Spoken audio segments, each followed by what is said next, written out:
Hello grade 7, this is Miss Mary, and today we will start a new lesson, section 3 from chapter 18 about states of matter. So let's start.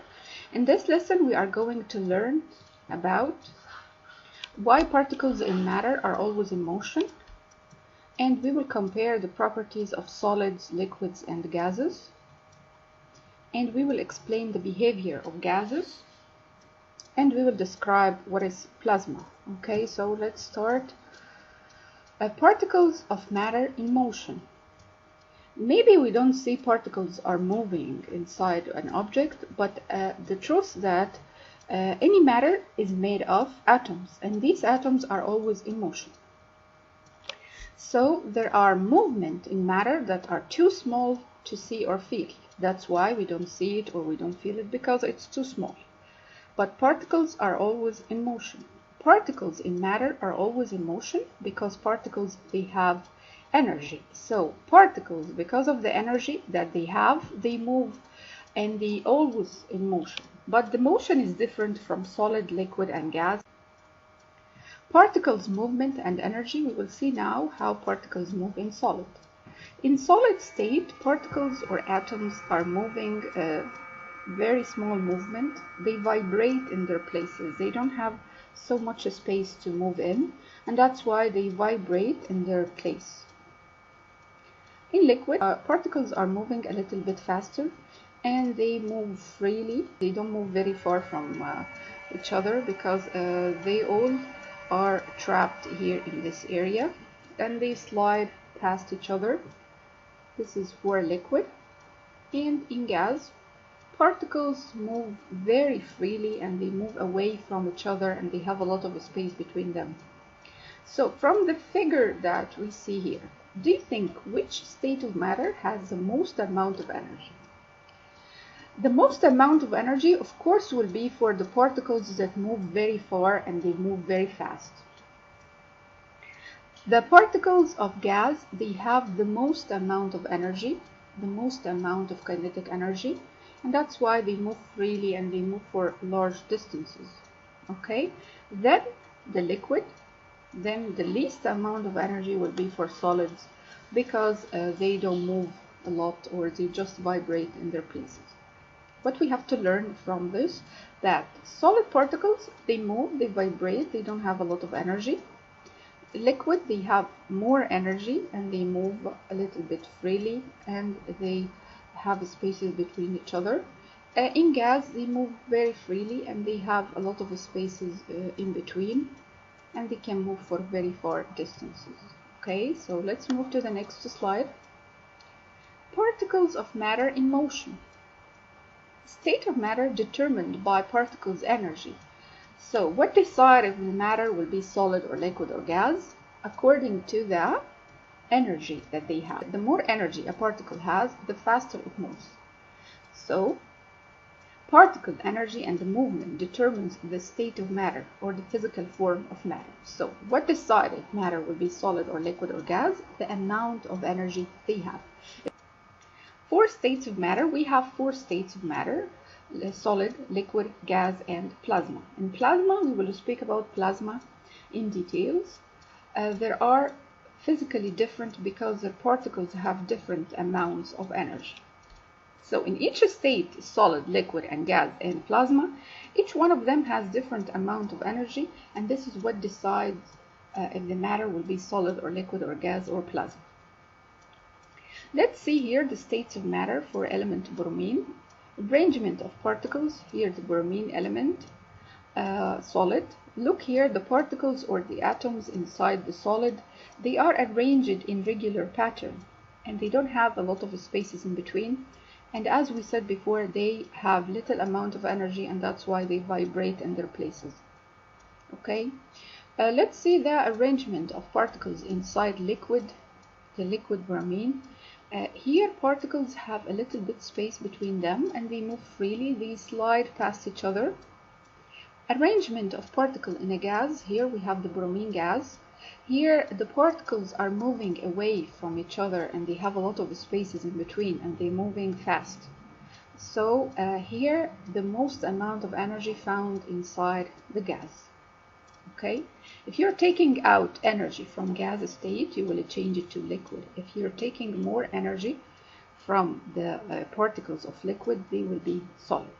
Okay, and the opposite, when you add energy to solid, they will change, particles will move more faster and they will be liquid. If you give more energy by heating, particles will gain more energy and they will change to gas. If we will make comparison between solids, liquids, and gases, first we will compare the arrangement of molecules. Let's see how here they are arranged regular, close to each other. As we said, they don't have a lot of spaces in between and they have regular pattern or shape. In liquids, random or irregular, close to each other. They are close, but they are not arranged like here. Random. Gases, random and wide apart. In gases, as we see here, they have a lot of spaces between them and they are random arrangement as well. Movement, how they move. Particles here, they have very little movement in their form of vibration. Here they have a little amount of energy. And that's why they vibrate in their place. Here molecules can move around each other, they can move around, but also they don't have a lot of space to move through. They just slide past each other and they move freely. But here they make quick movements in random direction, in all directions. Strength of the bond between molecules. Here the bond is very strong between particles. Here there is a bond but weak one, and here very loose bonding. Here they don't have bonds even between each other, they are very far from each other. Examples, we have many examples for solid, like rocks, like wood, like plastic. Liquid, they have many forms also, like water, milk, juice, oil. Gases, like water vapor, helium gas, oxygen, nitrogen, and many examples for gases. States of matter, solid, liquid, and gases. Here we have, as we said, they have here fixed shape. The solid, they have fixed shape, or we can say it definite shape. It means that the shape of the solid will not change until you change it, like for example by cutting, by bending, by also it has a fixed volume. The shape and the volume will not change for solid until you change it. Okay, liquid, they don't have they are not rigid, they have no fixed shape, they don't have fixed shape because you can change the container, and by changing the container the liquid will take the same shape of the container, and they have fixed volume, because if you have 1 liter of water and you try to put them in different bottles, you will still have the same amount of water. Gas, not rigid, and they don't have a fixed shape and they don't have fixed volume. No fixed shape and no fixed volume, because gas, you can take the volume of any container you put inside. If you put in, this is very important, we can change word fixed by word definite, the same meaning, shape or size. As we said in the previous slide, that solids, they have definite or fixed shape and size or volume. Temperature is a measure of the energy of particles in a matter. The temperature at which solid melts is called melting point. The melting point is the temperature at which a solid changes into liquid by adding heat. When we add heat, what happens to the particles in the solid? They gain more energy and they start to move, and when they move, they change into liquid. Liquid molecules are in contact with each other but are not held rigidly in a place. In liquids, as we said, they don't have fixed shape because they take the shape of their container, like here. Liquid state matter with a definite volume. Here they have no definite shape, but they have definite volume. Space between gas molecules. In a gas, the particles of matter have enough energy to escape their attraction to each other. As we said, that in gas state, particles, they don't have a lot of attraction between each other due to their high energy, because they have a lot of energy and that's why they cannot stay together. Particles of gas fill whatever volume is available. Gas is a state of matter that has no definite shape and no definite volume, as we said.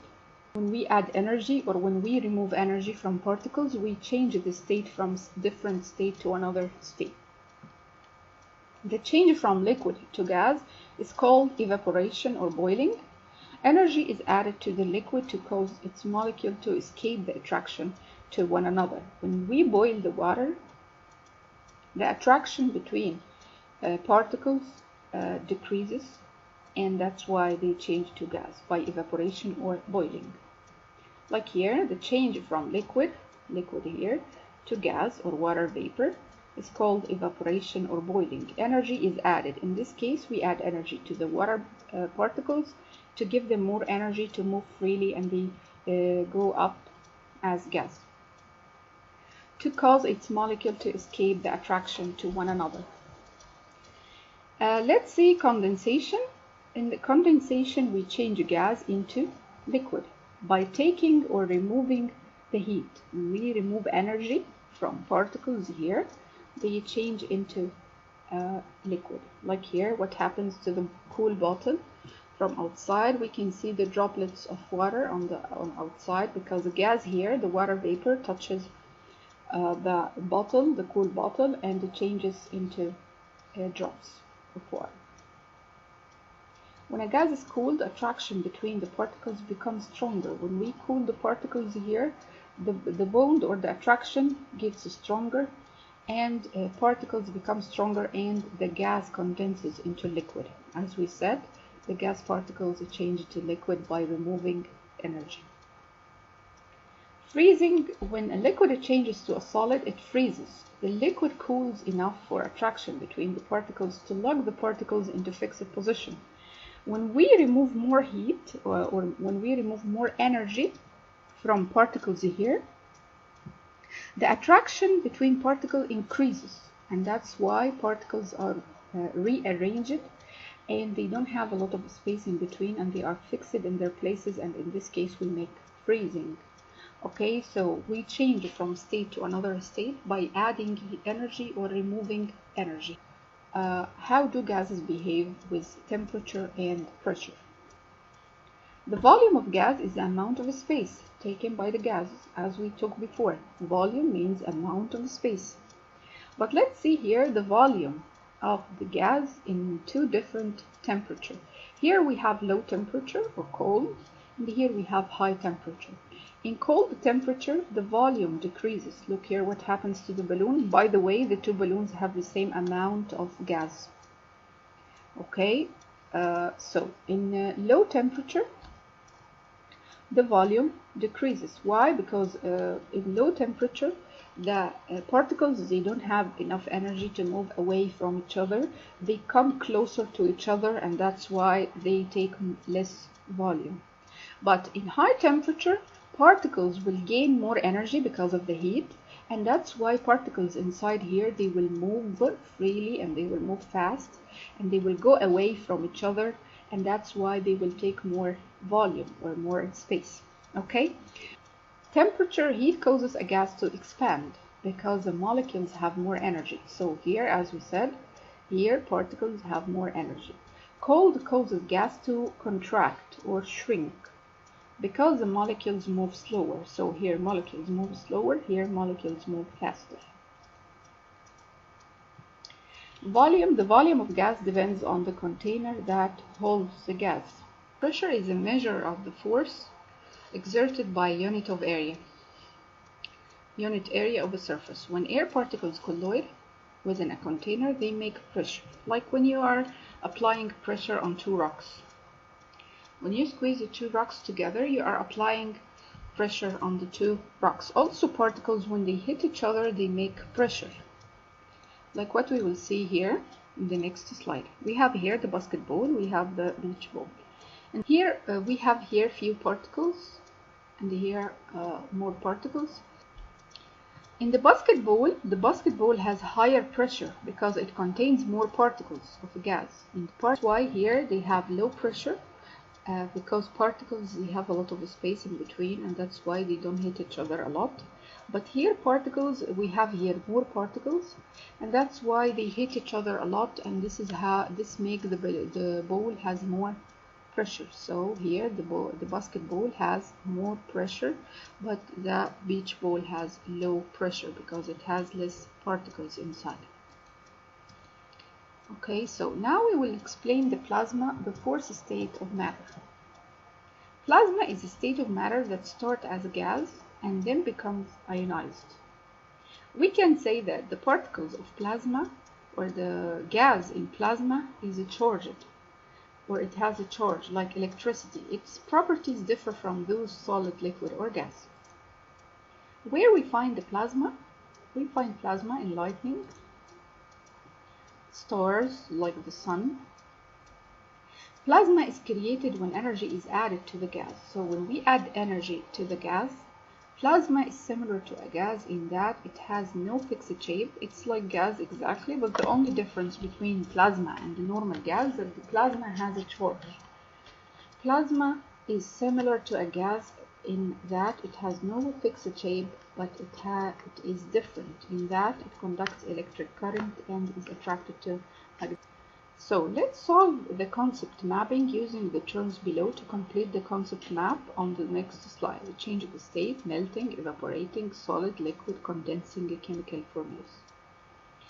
Okay, so here we have three states of matter. So what we have to write here, states of matter such as solid, liquid, and gas are converted in change of state. They change by change of state from liquid to solid by freezing, from liquid to gas by evaporating, from gas to liquid by condensing, from solid to liquid by melting. Okay, great. So this was everything for today. See you and take care of yourself. Bye bye.